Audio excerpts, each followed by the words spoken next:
Bloomberg Audio Studios. Podcasts, radio, news. The Stock Movers Report, your roundup of companies making moves in the stock market, harnessing the power of Bloomberg data.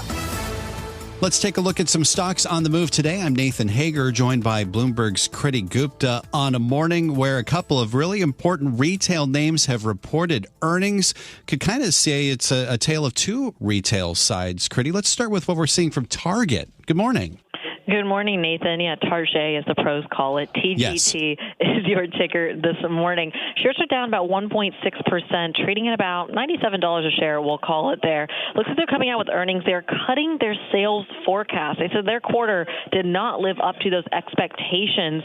On top of that, they're saying some of the retailer sales aren't coming through, and specifically the company taking new measures to target some of that weakness in discretionary spending. And, by the way, the consumer confidence and the tariff uncertainty, all of that baked into kind of a somber message from Target this morning. They're now expecting net sales to decline by a low single digit this year. That is compared to previous guidance that was an increase of about 1%. So again, not only did they miss expectations, they're not exactly guiding in a positive light or giving any reassurance to the market that things are going to be better. So TGT is your ticker, down about 1.7% this morning. But Nathan, as promised, let me give you a little bit of positivity in the retail space as well, because Lowe's is having a great day. LOW is your ticker, $237 a share and change, trading at higher by about 3%, I should say. So again, positivity for the hardware company. Hardware store, hardware company, both, I guess. Home improvement, we can call it. Home improvement. Thank you very much.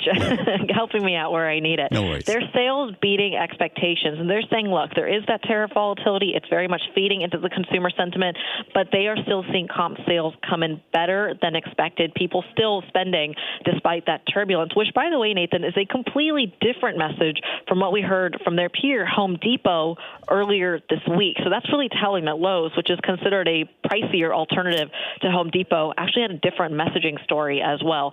That being said, when Lowe's moves higher, so does Home Depot. So HD is your ticker there, higher by about 0.3% this morning, trading at $378 a share. So the Lowe's numbers helping that company. They also got an upgrade over at Stifel. They're saying they're expecting the sales over at Home Depot to accelerate, moving the price target up to $425 a share from previously $405. Home Depot trading, or closing, I should say, yesterday at $377. So good news in the home improvement space. But Nathan, I got to do it. I got to talk to you about the downside movers. UnitedHealth, the major Dow component, taking a beating this morning. UNH is your ticker, down about 6.3%, trading at $301 a share. Looks like a report is behind this. The Guardian reporting that the health insurer is secretly paid nursing homes to reduce hospital transfers for ailing residents. As we know, UnitedHealth is a tricky one and has been dealing with quite a lot of bad press lately. This is certainly not helping their numbers. So UNH is your biggest volume mover to the downside, right next to Palo Alto Networks. PANW